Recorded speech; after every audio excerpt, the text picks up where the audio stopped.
Está começando mais um Wall Street Cast, aqui direto de Nova York, no nosso estúdio na Times Square. Sejam todos muito bem-vindos. Eu sou Bruno Corano. Obrigado pela audiência e pelo carinho de sempre. Para quem ainda não segue o canal, agora é uma ótima oportunidade. Não esqueçam de ativar o sininho. Para quem quiser também me acompanhar nas outras redes, eu sou muito ativo no Instagram, mas estou presente também no TikTok, em todas as outras, sempre @Bruno Corano.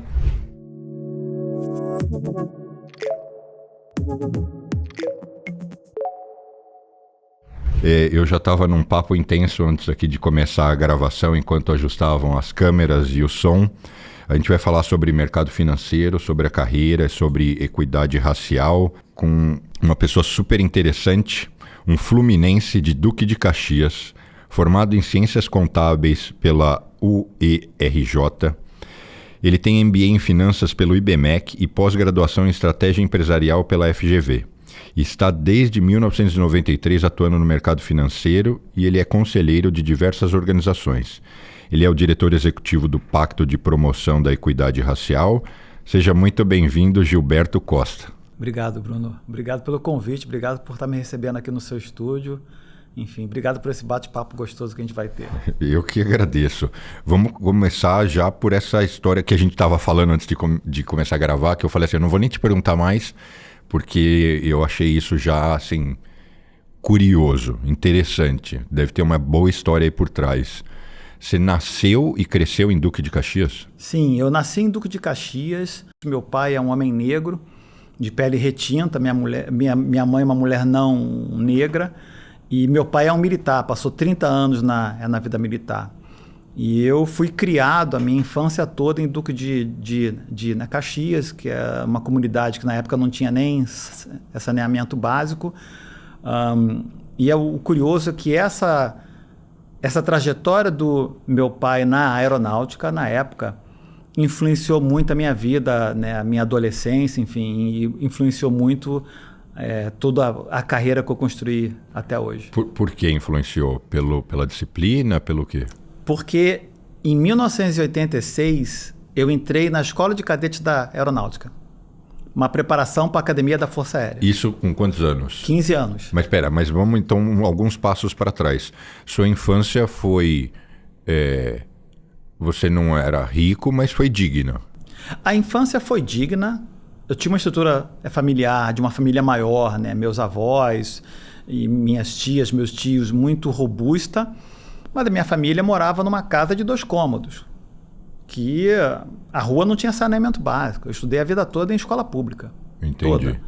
Numa época em que as escolas públicas tratavam as crianças que vinham de comunidades mais carentes, se você tiver a média C, você está bem. Você não precisa se preocupar em ter um A ou um B, né? Que são métricas da minha época de infância. Então, a que se pede o fato de eu ter tido uma família muito apoiadora do ponto de vista de estudo, meu pai e minha mãe. Porque eles te cobravam isso? Eles eram... Porque assim, eu fui criado pelos meus avós. Pelos meus avós eu podia fazer qualquer coisa. Podia até sair, brigar na rua, mas desde que as notas estivessem boas. O que você quiser fazer, você faz. Mas as notas têm que ser ótimas. Olha, eu não tive essa mesma oportunidade, essa mesma experiência, eu diria. Meus pais eram bem rígidos, meu pai principalmente, que ele era militar, foi militar durante 30 anos. A minha mãe puxava muito pelo estudo, então nós tínhamos que estudar muito. Obviamente eu tive uma infância maravilhosa, enfim, na casa dos meus avós, passando o final de semana, passando férias, mas a gente tinha uma aplicação ao estudo muito grande. Todos nós irmãos, né? E isso influenciou bastante. Então você era um bom aluno? Não, eu era péssimo. Péssimo? Cara, eu era muito ruim. A minha irmã mais velha, ela entrou para o Colégio Pedro II, que é um colégio famoso lá no Rio de Janeiro, por conta das notas. Eu sempre fui uma criança de nota média, nota C. E aí, em 1986, quando meu pai me convenceu a aplicar e fazer, né, como se fosse um vestibular para a Escola de Cadetes da Aeronáutica, foram 2 anos tentando até que eu consegui entrar. Então, eu diria que esse foi o trigger, foi a mudança que transformou a minha vida no que ela é hoje. Então foi aí que você passou a estudar, vamos dizer, mais, virar um melhor aluno. Porque você numa escola militar, você não tem reprovação, não tem como ficar reprovado, você é expulso. Então, a partir do momento que eu entrei, eu aprendi disciplina, concentração, estudava muito, porque você não consegue ficar reprovado. Eu passava meses fora de casa, então eu não tive adolescência. Dos meus 15 até o momento que eu saí da Academia da Força Aérea com 21 anos, eu não tive adolescência, porque 3 anos em Barbacena, 4 anos em Pirassununga na Academia da Força Aérea. Então você vive a vida militar o tempo todo. E aí você saiu de lá como que? Eu não sei a patente, os nomes. Como cadete, né? Como um estudante, como um aluno. Eu saí no terceiro ano, no final do terceiro ano, muito influenciado, né? Porque naquela época, se eu não me engano, era a época do governo Collor, então o investimento nos militares tinha sido reduzido na época. E aí os meus colegas, não, vem trabalhar no mercado financeiro que você vai ficar rico.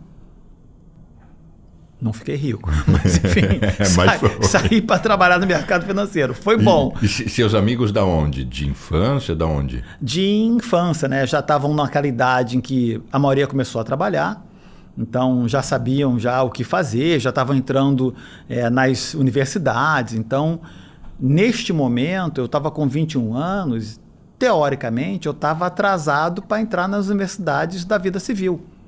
Porque a maioria entra com 18 anos, com 19 anos, já estava com 21. Então eu tive que iniciar, foi quando eu entrei para o UERJ, para fazer ciências contábeis. Um grande amigo, que inclusive é padrinho do meu filho mais velho, falou assim, olha, me ajuda aqui a passar no vestibular, estudando junto comigo, que eu também ajudo você a arrumar um emprego. E ele cumpriu a promessa dele, eu entrei numa corretora de valores e fiquei lá durante 5 anos. Então aí que foi a mudança. Então, mas aí você virou um bom aluno.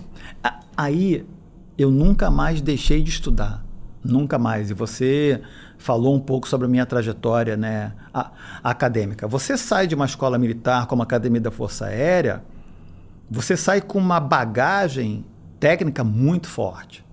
Você estuda praticamente o dia todo. E depois você começa a pilotar. Então eu com 18 anos já pilotava um avião, né, um monomotor. Então, você sai com essa bagagem muito forte, então você chega de volta na sociedade num outro patamar. Então, eu já cheguei, eu já passei, fiz vestibular para a UERJ, passei, para a UFRJ, passei, para a UF, passei para várias universidades e escolhi fazer o UERJ, porque eu já tinha uma bagagem técnica muito forte a partir daquele momento. E só quando você foi contando, eu só lembrei disso. Eu assisti recentemente uma matéria de como, agora isso vem mudando, tá? Mas que na sua época, certeza absoluta, nenhuma escola e colégio público tinha climatização e que, em especial, em algumas regiões, por exemplo, no Rio, que os alunos têm aula naquele calor escaldante e que isso atrapalha muito a performance, etc. E o trabalho do governo em climatizar as escolas, etc. Então, eu não passei por isso, então eu só fiquei imaginando, né? Que... Isso é uma realidade até hoje. Infelizmente, e aqui, de novo, né, nós, enquanto brasileiros, a gente pode olhar disso uma perspectiva maior. As escolas públicas no Brasil, muitas delas ainda carecem de recursos para aquela comunidade menos favorecida. Então, você vai comparar uma escola pública que está, por exemplo, perto da Faria Lima, com uma escola pública que está no Capão Redondo, falando de São Paulo, para você, não é a mesma coisa. Não tem o mesmo acesso aos recursos, né? Quer seja de infraestrutura, quer seja de professores. Então, hoje em dia, ainda se carece muito do apoio a essas escolas para que os jovens consigam ter o mínimo de suporte para poder estudar. Você vai colocar um jovem desse no Rio de Janeiro com 40 graus de temperatura, numa escola que não tem ar-condicionado, uma criança que saiu de casa de manhã, que vai almoçar e vai tomar café da manhã na escola, porque depende da escola, pra não comer, é a mesma coisa. Só para quem está assistindo, para não restar nenhuma dúvida, a gente não está falando de conforto, né? A gente está falando que de fato impacta nas condições para você performar, para você ter concentração. Tem todo eu li esse artigo e essa matéria que eu vi é longa, eu não vou me estender, mas não se trata só de passava calor, transpirava, não é isso. Não, é você ter o básico para poder conseguir se concentrar. O básico. Se você não consegue nem se concentrar nos estudos, como é que você vai fazer? Você não consegue absorver as mesmas informações. E aí você saiu então da sua primeira graduação, foi trabalhar na corretora e aí como é que você veio parar aqui? Assim, eu sei que muita água deve ter passado nesse rio aí até você chegar aqui, mas quais foram suas andanças por aí? Olha, eu diria para você que a primeira coisa foi eu tive muito apoio de pessoas que me deram a primeira oportunidade. Então, quando eu cheguei na corretora, eu lembro até hoje, eu fui trabalhar na contabilidade e eu cuidava do almoxarifado. E na época, não se falava em diversidade e inclusão, não se falava em nada. Esse assunto não era um tema na mesa em 1991. Zero. Mas a contadora perguntou assim, o que sabe fazer? Eu falei, eu sei marchar e pilotar um avião, é o que eu sei fazer. Ela falou, olha, você vai trabalhar aqui na contabilidade, mas você não vai ser efetivado. E eu fui trabalhando e eu comecei a aprender. Eu fui fazer contabilidade na UERJ na época, comecei a aprender ciências contábeis, comecei a aprender como é que fazia no dia a dia. E aí fui crescendo, fui efetivado na corretora, virei analista, enfim, fiquei nessa corretora 5 anos. E o superintendente da corretora era um ex-militar do Exército. Então ele me deu a oportunidade de crescer dentro da corretora ao longo desse período. Virei gestor, tinha uma equipe pequena, etc. Sempre trabalhando na área operacional. Olha como é que a história se cruza, né? Eu comecei na área operacional nessa corretora. Trabalhei no mercado financeiro na Carioca até 2000. E aí em 2000 eu comecei a perceber que o mercado financeiro no Rio de Janeiro, e você é do mercado financeiro, quando fechou a Bolsa de Valores do Rio, o mercado deu uma queda. E aí você começou a ter compra de bancos, na época o Nacional, Bamerinos e Fonte Sindan e Banco Marca, isso tudo para relembrar o nosso histórico, nós dois, né? E eu falei, na época eu era casado, eu falei, olha, o mercado financeiro no Rio não vai continuar da mesma forma, eu preciso ir para São Paulo, eu nunca tinha morado em São Paulo, capital. E na época eu tinha amigos que trabalhavam no Banco Itaú. E esses amigos me conseguiram uma oportunidade de ser entrevistado. Na Boa Vista, ali eram os prédios do Itaú, do lado do Bank Boston. E eu fui trabalhar no Banco Itaú. Trabalhei no Banco Itaú por 13 anos. Uma organização maravilhosa, tive várias oportunidades.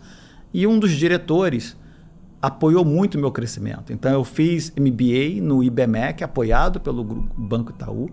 Fiz pós-graduação na Fundação Getúlio Vargas, apoiada pelo Banco Itaú. Então, a minha trajetória de 13 anos no Itaú foi onde eu comecei a fazer gestão de pessoas, foi onde eu comecei a crescer, ter cargos de liderança, etc. Em 2012, saí do Itaú para me juntar ao JP Morgan, que é onde eu estou até hoje. Mas inicialmente primeiro no Brasil? Primeiro Brasil. E aí depois você foi transferido? Em 2021, final de 2021, eu recebi a oportunidade de vir trabalhar aqui nos Estados Unidos. E me mudei com a minha família, cheguei aqui em janeiro de 2022 e estou aqui até agora. E a ideia é não voltar mais? Não, eu não tenho planos de voltar para o Brasil atualmente. A minha esposa, minha família, meu filho estão super adaptados, enfim. E eu estava brincando com você que eu moro na roça, né? Então eu moro na Pensilvânia, não moro aqui em Manhattan. Então eu hoje em dia estou feliz, estou muito feliz, satisfeito. E você trabalha remoto ou tem escritório lá? Tem escritório, eu trabalho no escritório em Delaware. Entendi. Assim, chama a atenção, eu vou virar a conversa para um lado mais sensível e polêmico intencionalmente. A gente vê muitas pessoas hoje, e eu não estou aqui para dizer se elas têm ou não razão, eu estou aqui para trazer isso para a mesa, dizendo que elas não têm oportunidade, porque elas não foram privilegiadas, porque elas não tiveram oportunidade e não conseguiram progredir.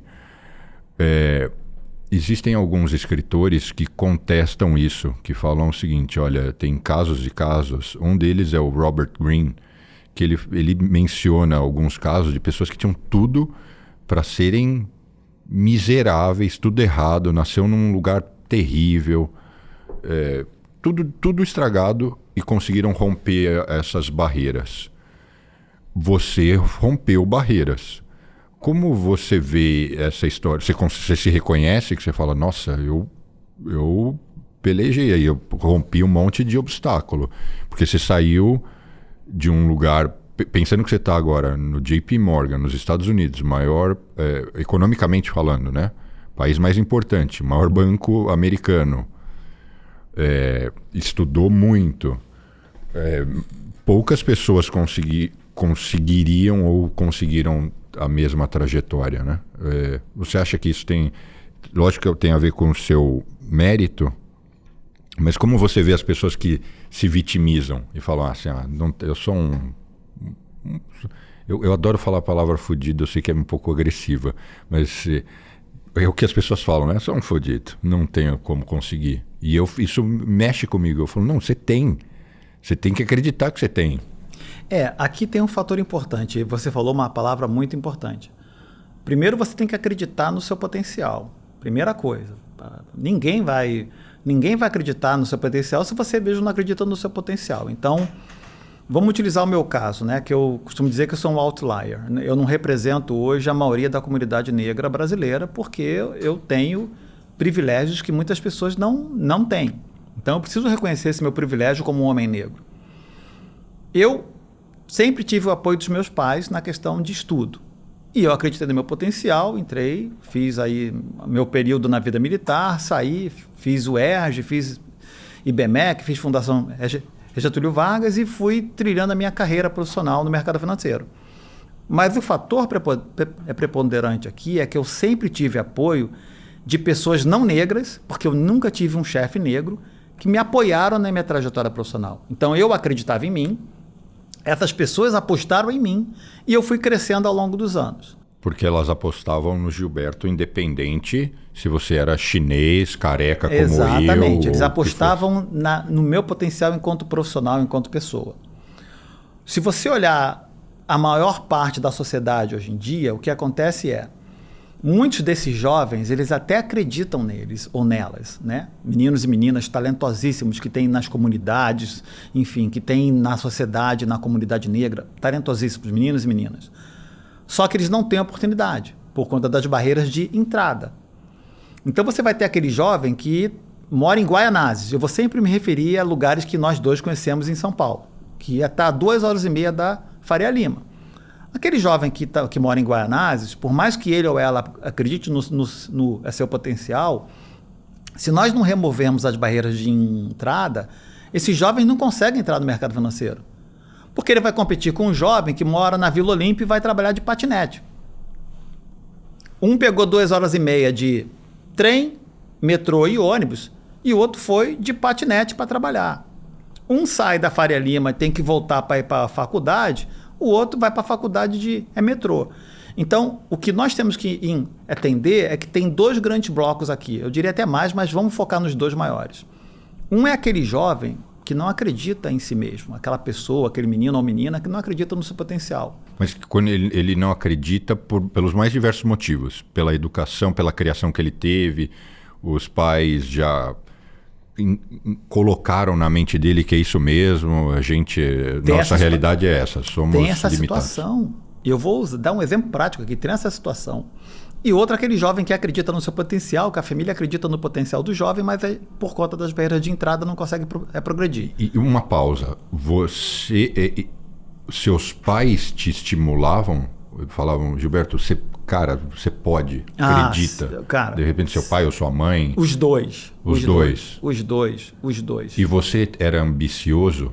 Ambicioso não no sentido monetário, mas de querer realizar, de querer... Eu sempre, e aqui não só eu, né? É uma coisa curiosa. Eu e meus irmãos, eu tenho 2 irmãs e 2 irmãos do casamento do meu pai com a minha mãe, e eu tenho 2 outros irmãos do segundo casamento do meu pai. Todo mundo é sempre muito curioso. Então, meu irmão mais novo faz Instituto Militar do Exército, faz IME, que é um dos mais difíceis que tem. Né? Vestibular para o IME, faz IME.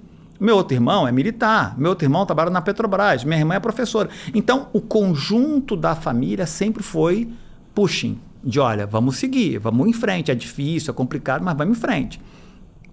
Ótimo. Mas aí eu tenho que reconhecer que eu tive o apoio de pessoas que ajudaram a tirar as barreiras de entrada. Vamos voltar para aquele assunto que eu te falei? Desculpa, eu quebrei vamos o seu voltar. raciocínio. Você, muitas vezes, a família desse jovem não acredita que esse jovem vai ter oportunidade. Vou dar um exemplo prático. Muito tempo atrás, a Zumbi dos Palmares lançou um programa em parceria com várias empresas para que os jovens formados pela Zumbi dos Palmares, que é a única faculdade, a única universidade no Brasil voltada para a comunidade negra, fizessem estágio nas empresas. E aí você convivendo com esses jovens, você percebe que muitos deles, a família fala assim, não, para que você vai fazer estágio numa empresa na Faria Lima? Eles não vão te efetivar. Não vai ter futuro ali. Olha a diferença entre eles e a gente. Vem trabalhar com a gente aqui na feira, que a gente vai ganhar muito mais dinheiro. Porque a família não consegue entender que esse jovem pode sim estar na Faria Lima. Esse jovem pode sim estar numa empresa, pode sim galgar, pode sim entrar. Vai ser complicado, vai ser difícil? Vai. Então a gente tem que, enquanto sociedade, saber lidar com esse fator que muitas vezes o jovem não acredita, mas não é porque ele ou ela sozinho não acredita, é porque o conjunto da obra, a família não acredita que aquele jovem vai sim ter a oportunidade de se juntar a uma grande empresa. Ou seja, é uma limitação que foi colocada, né, na cabeça dele pelo sistema ali até familiar. Enfim, eu contesto muito isso. Eu acho que eu não vou dizer que todo mundo tem as mesmas oportunidades, mas eu acho que quase todo mundo tem como romper as barreiras, porque o inverso é verdadeiro. Você pega pessoas que têm todas as condições e é um vagabundo, não fez nada da vida. Sabe quando eu falo todas as condições? Os pais super intelectualizados, bem de vida, teve o filho, estudou na melhor escola, estudou no Porto Seguro, e não fez nada, virou um merda. Então você vê o inverso também, né? Você tem exemplos e bons exemplos de jovens que a família está na terceira geração, enfim, e a geração não consegue progredir, não mantém, né, o padrão familiar, a riqueza familiar, porque não se dedica, não quer estudar, não quer fazer, enfim. E os filhos, o seu filho mais velho está na faculdade? Meu filho mais velho está fazendo pós-graduação em marketing na ESPM. E ele já está trabalhando? Já está trabalhando. E então você acredita que de alguma forma você conseguiu passar para ele esse drive de... Ah, sim. De assim... Sim. Olha, o meu filho mais velho é um caso super interessante. O meu filho mais velho entrou na ESPM para fazer marketing. E na época, ESPM, você fala ESPM, todo mundo fala assim, nossa, é a melhor escola de publicidade, é propaganda e marketing do Brasil. Do Brasil. Ele mora no Rio de Janeiro. E quando ele se formou na ESPM, ele falou assim, vou trabalhar numa empresa de games. Na época era a empresa responsável pelo League of Legends, LoL. Não sei se você conhece o mundo de games. De nome, Eu não sou um jogador, mas eu conheço. Nem eu. Aí eu falei assim, meu Deus do céu. Falei, perdi o meu dinheiro todo. Lascou. Perdi o dinheiro inteirinho. E ele me introduziu num mundo de geração de riqueza absurda. Você vai num campeonato de games num estádio em São Paulo, o estádio está lotado. É uma tremenda indústria. É uma indústria riquíssima. Hoje ele trabalha numa empresa de esporte, que voltado para o mundo de esportes, mas digital. Então, o mercado que eu não conhecia, ele trouxe para mim. Que é, você dá a oportunidade e ele foi atrás da oportunidade. Eu nunca ia falar para ele. O que eu ia falar para ele? Vem trabalhar em banco. Vai ser médico, sei lá o quê. Vai ser médico, vai trabalhar como no setor de publicidade e propaganda de uma empresa. E ele cavou a própria trajetória, foi trabalhar no mundo de games, dali conseguiu sair dessa empresa, foi para outra empresa, tem uma equipe hoje em dia, ou seja... Então, mas ele herdou essa vontade de, olha, temos que continuar. Aí acabou, a ESPM fez lá a graduação, pai, eu quero fazer MBA. Eu falei, tá bom, vamos fazer MBA. Pá, ESPM MBA. E agora está planejando vir estudar aqui fora. E ele vê o irmão mais novo falando inglês, aí já viu, né? Aí falou, tem que acompanhar esse cara. O meu mais novo tem 12 anos, tá indo para o 7º ano aqui na escola americana. E então, acho que tem essas oportunidades que estuda, tem que se dedicar, mas eles vão abrir o próprio caminho. Na minha criação, assim, a mensagem que eu recebi, parte implícita, parte explícita, foi a seguinte: Bruno, no Brasil, ou você dá muito certo, ou você vai passar perrengue. Porque aqui, vamos comparar aqui com os Estados Unidos. Se eu tivesse 18 anos e eu falasse, não vou fazer faculdade e vou ter um trabalho qualquer, vou ser encanador, eu vou ter uma vida digna. Se eu for esforçar, pelo menos trabalhar duro, eu vou morar numa casa normal, eu vou conseguir tirar eventualmente algumas férias por ano, uma férias por ano, vou ter um carrinho comum, mas novo no meu leasing lá de $300, $400, sei lá, um Civic novo. No Brasil, isso já, se eu for encanador no Brasil, eu vou ser um miserável. Então, o que eles sempre me disseram, aqui, ou você dá muito certo, ou você vai passar dificuldade. Então, esse é o drive que eu recebi, de que, assim, tem que dar tudo, assim. Não... E bacana você ter trazido isso, porque o meu pai... meu pai e minha mãe têm características pessoais muito diferentes um da outra, né? Minha mãe é super fechada, séria, até hoje, enfim. E ela que ficava ali no estudo com a gente o tempo todo ali puxando. Meu pai já é um cara mais... Aquele cara que é totalmente coração, né? A gente fala que ele é o prefeito da rua onde a gente morava, né? Então, aquele jeitão lá de carioca. Mas ambos tinham um discurso muito alinhado que se não estudar, a chance de vocês conseguirem ainda progredir é muito pequena. Primeiro pela nossa origem, né? Morando numa comunidade carente em Duque de Caxias. Segundo, pela estrutura da sociedade brasileira. Minha mãe não trabalhava, só meu pai que trabalhava. Meu pai era militar, não era que trabalhava num cargo alto, etc. e tal. Então, romper a barreira dependia de ganhar bagagem. Então, todos acabaram seguindo muito o caminho de estudar muito para conseguir romper as barreiras. Então, acho que essa mensagem era uníssona dos dois lados, que é um pouco do que você falou. Se você não estudar, se você não se dedicar, a chance de você furar a barreira, que é o que você mencionou, de ter uma situação super difícil de vida, é 100%. Você não vai conseguir. Minha avó era igual, eu até brinco às vezes com algumas pessoas, falam, ela era sargento megera, ela era dura. As pessoas falam, não fala assim dessa avó. Eu falo, não, elas eram um amor, mas...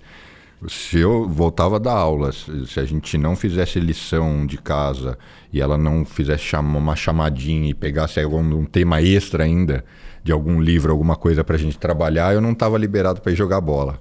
Então era isso todo dia. E enquanto eu não acertasse as respostas, eu não estava liberado para ir jogar bola. Então, como eu queria jogar bola, era assim, concentração total, deixa eu fazer isso aqui para eu poder estar livre para fazer o que eu quero. Porque eu sempre fui fascinado por esporte. Você aqui, o que você sentiu quando a gente fala de equidade racial? O que você sentiu de evolução nesse tema nos últimos anos? Porque quando você diz lá 91 para hoje, as coisas mudaram muito. Então, o que você acompanhou de mudança tanto no Brasil e quando você veio para cá, o que você sentiu em relação a isso? Eu sei que você está num lugar... Não sei dizer se não é a referência, porque como é um lugar muito profissional, você lida com pessoas de um nível ótimo, eu acho que talvez a gente não possa assumir isso como a referência geral, né, do país, mas eu queria a sua percepção pessoal. Olha, falando sobre o nosso país, sobre a sociedade, né, brasileira, você tem que dividir em dois grandes blocos. Um é o filme e o outro é a foto. Se você olhar o filme dos últimos 10 anos, 15 anos, a nossa sociedade veio evoluindo aos poucos com relação ao tema diversidade e inclusão. Então, em 91, você trabalha no mercado financeiro, as pessoas fumavam na mesa de operações. Sim, terrível. E fumava charuto. Eu entrei anos depois, mas eu era criança e já circulava. Fumava. Era entendeu? horrível. Coisa inconcebível hoje em dia. Dava para respirar. Exatamente. E aos poucos o mercado foi mudando, começou muito com o tema da inclusão das mulheres no mercado de trabalho. Nem era inclusão de mulheres em cargo de liderança. Era a inclusão das mulheres no mercado de trabalho. Tinha preconceito se a mulher estava grávida, tinha preconceito se a mulher podia engravidar, enfim. Você era contratado pelo teu CEP Olha uma coisa que eu vou falar aqui, que a maioria das pessoas que está escutando o podcast nem lembra. Ticket. Ticket que você destacava para poder pagar a passagem do ônibus. Então, dependendo do seu CEP, era a quantidade de ticket que você recebia. Você não era contratado. Porque vocês iam ter que te dar muito passe de ônibus. Muito passe de ônibus. Então, você veio mudando dessa época, e aí você teve a inclusão das mulheres no mercado de trabalho, aí você teve o tema de gênero sendo, né, trazido com mais força, aí você teve a inclusão das pessoas LGBT, muito voltado à população gay, não era LGBT, mais como é hoje em dia, era bem focado na população gay. Aí você teve as empresas começaram a falar sobre código de ética, código de conduta, aí veio a lei de cotas para as pessoas com deficiência, que acabou fazendo com que as empresas focassem. E aí, por último, a última pauta foi a pauta racial. Porque a nossa sociedade, durante muito tempo, não reconheceu que tinha um problema racial. O problema era social, não era raça, era social. Então, olha, é uma sociedade miscigenada, não tem racismo aqui no Brasil, não tem racista, não tem racismo. E demorou muito tempo para a gente reconhecer esse problema. Então, se você olhar o filme, o Brasil evoluiu muito. Hoje em dia você tem programa de trainee para pessoas negras, pessoas com deficiência, pessoas LGBT, para mulheres. Então, hoje, as empresas e a sociedade já fazem ações muito mais intencionais de inclusão e de ter um ambiente mais diverso. Hoje, políticas de combate à discriminação são comuns nas organizações.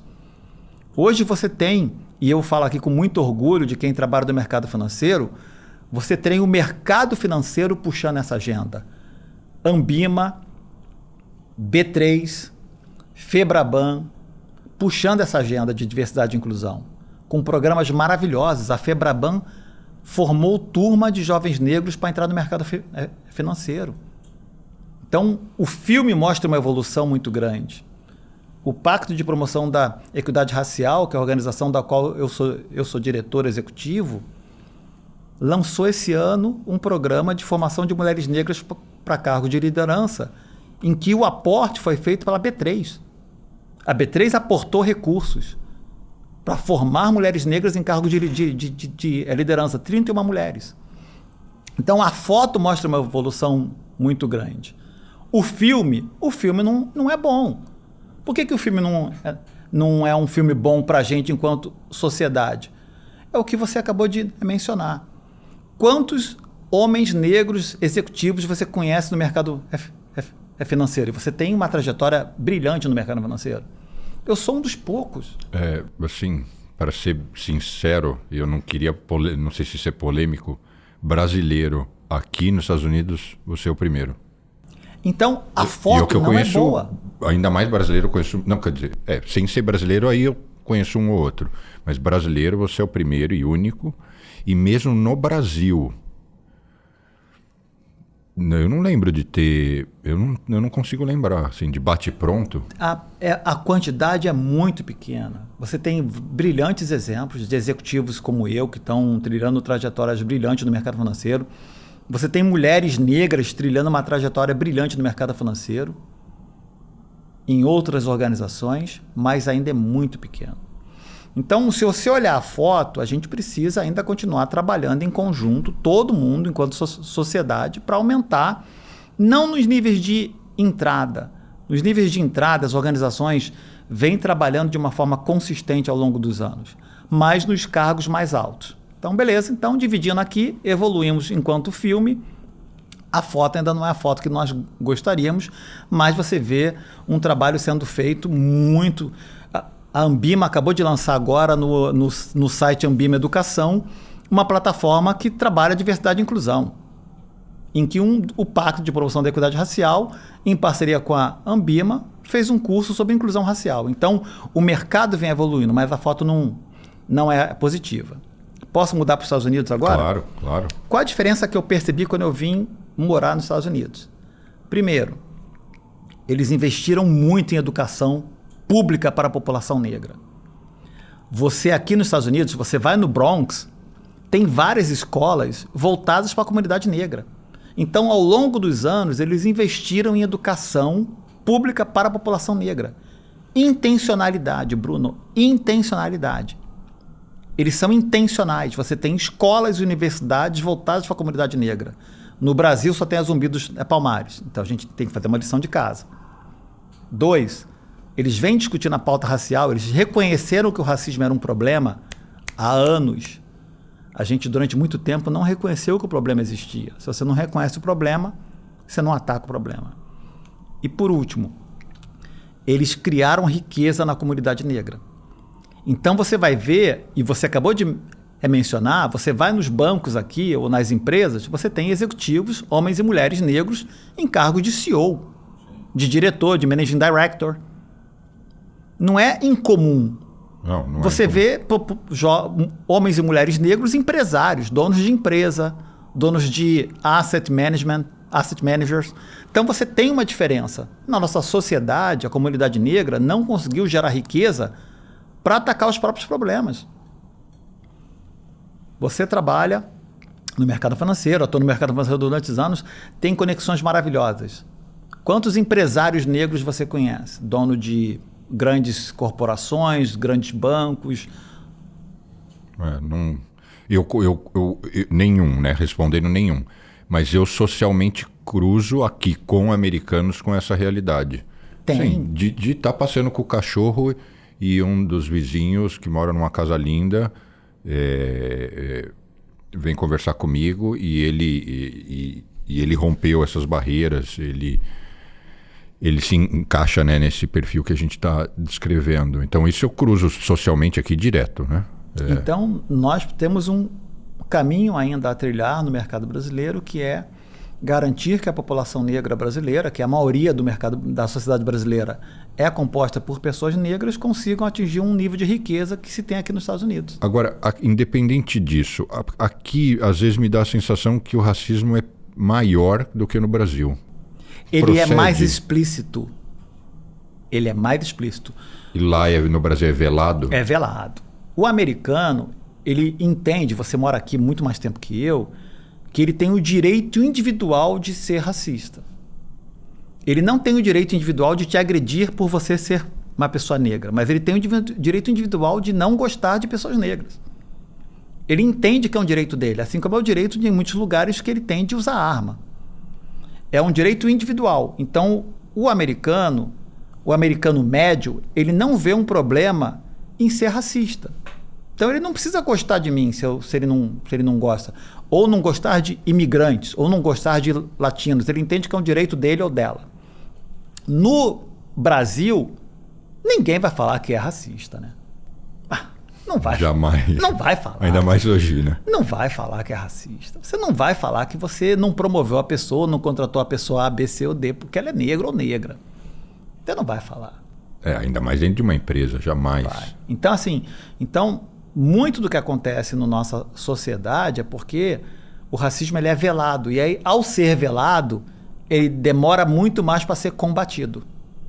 Porque aí você tem que saber lidar com essas nuances, lidar com o racismo estrutural, que a estrutura foi criada para que as pessoas negras não tenham o mesmo acesso que as pessoas não negras. Então, a dificuldade é maior. E conta um pouco mais exatamente como é o trabalho do Pacto de Promoção da Equidade Racial. Qual é a agenda? O que vocês fazem? Primeira coisa, o pacto ele foi criado com o objetivo de trazer a pauta racial para a pauta ESG. Então, durante muito tempo, o mercado começou a falar ESG, muito do lado do meio ambiente, né, da parte de environmental, e falava pouco sobre a questão social. Quando você olha a nossa sociedade, a sociedade brasileira é uma sociedade em que a característica é a desigualdade socioeconômica e a desigualdade racial andam juntas. Então, você conhece o Rio de Janeiro, um pouco do Rio, você vai nas comunidades carentes no Rio, a maioria da população é negra. Você vai nas comunidades carentes em São Paulo, a maioria da população é negra. Então, o que você percebe é a população negra está totalmente vinculada e conectada com o desequilíbrio socioeconômico. Porque são as pessoas que têm menos acesso à educação pública, são as pessoas que têm menos acesso ao saneamento básico, são as pessoas que têm menos acesso, né, às oportunidades.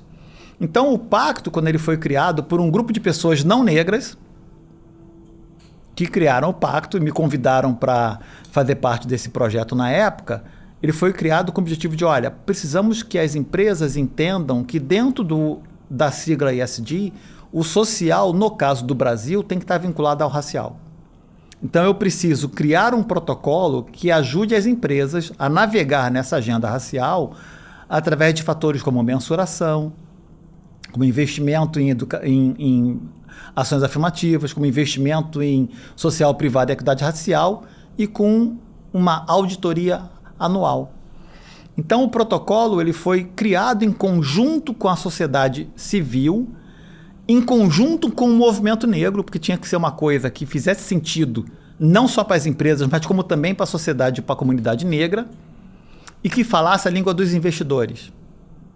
As empresas precisam do apoio dos investidores para poder investir em ações de equilíbrio racial.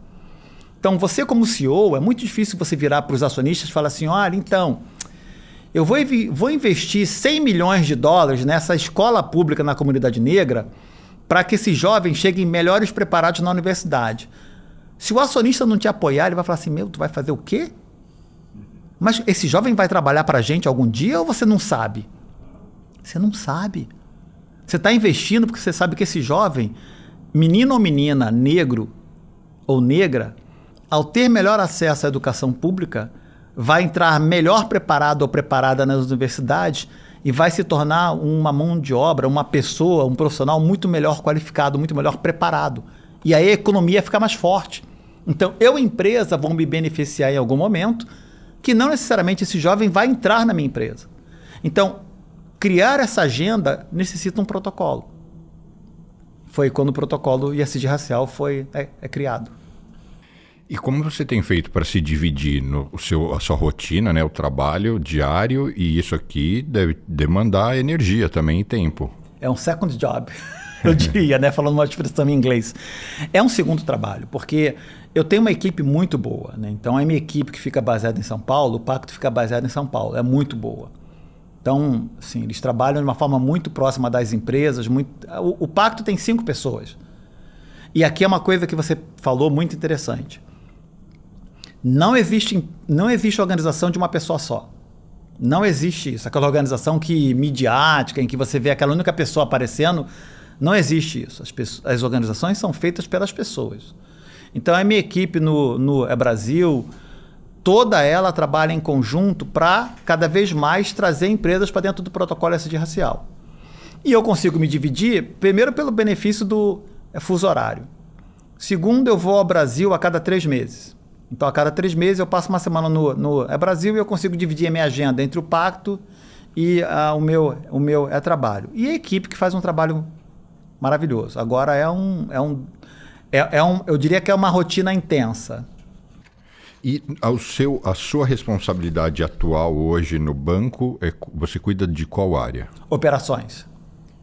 Mas, assim, exatamente o quê? Porque tem tantas... Eu dou suporte para o business de Private Bank. Então, a minha equipe dá suporte para todo o business de Private Bank para a América Latina. Entendi. Então, ou seja, fusões e aquisições ou emissão de dívida? Não. É pessoa física. Ah. Private Bank. Cliente de alta renda. Não, entendi. Você vê como a cabeça... É quase que eu ouvi investment banking. Não. Então, você dá suporte para as plataformas de atendimento do private banking do banco na América Latina, é isso? Para a América Latina. Entendi. E, em geral, imagino que eles precisam... Deve ter de tudo, não é? Mas é seleção de produtos, gestão dos portfolio managers... Tudo. Então, é um business complexo, são clientes estruturados, você conhece super bem, então precisa uma dedicação, precisa um conhecimento, precisa de um conhecimento do mercado financeiro bastante preciso, né? Bastante consolidado. E eu já estou com 34 anos de mercado financeiro, então, cara, já faz bastante tempo. Entendi. Bom, eu acho... O que a gente... Qual seria o seu recado para o jovem que vai assistir esse episódio e que, de alguma forma, você certamente cria uma identificação com muitas pessoas que vão assistir? O que você diria para elas? Olha, eu diria para esse jovem menino ou menina que estiver nos assistindo agora, primeiro para usar de forma positiva as redes sociais. Então o LinkedIn criou uma oportunidade muito boa de você se conectar com vários profissionais. Então profissionais como você, que vem fazendo um trabalho maravilhoso, outros profissionais como eu. Então use o LinkedIn de uma forma positiva, que é, ao se conectar com as pessoas, procure expor para elas o seu objetivo. Olha, eu quero me conectar com você porque faz sentido, eu vejo o seu trabalho, eu queria muito aprender mais, entender mais. Então, use as mídias sociais para navegar de forma positiva dentro do ambiente empresarial.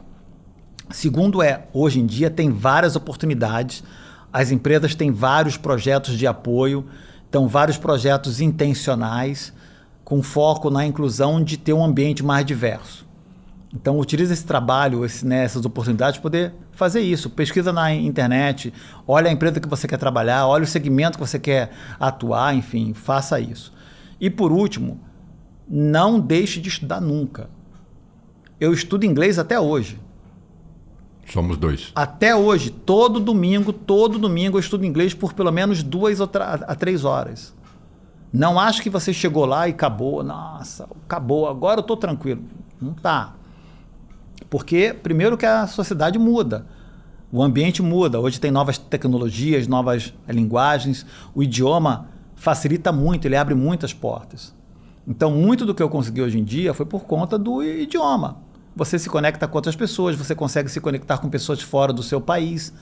Então, cria uma conexão, cria oportunidades. Então, não deixem de estudar.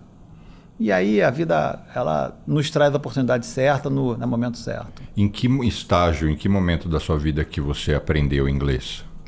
Ainda novo? Eu já tinha 30 anos. Já tinha o meu primeiro filho. E olha que coisa curiosa, né? O Bank of America tinha uma filial no Rio de Janeiro, que era o Banco Liberal. E na época, uma pessoa do Banco Liberal tinha uma vaga aberta para trabalhar com clientes offshore.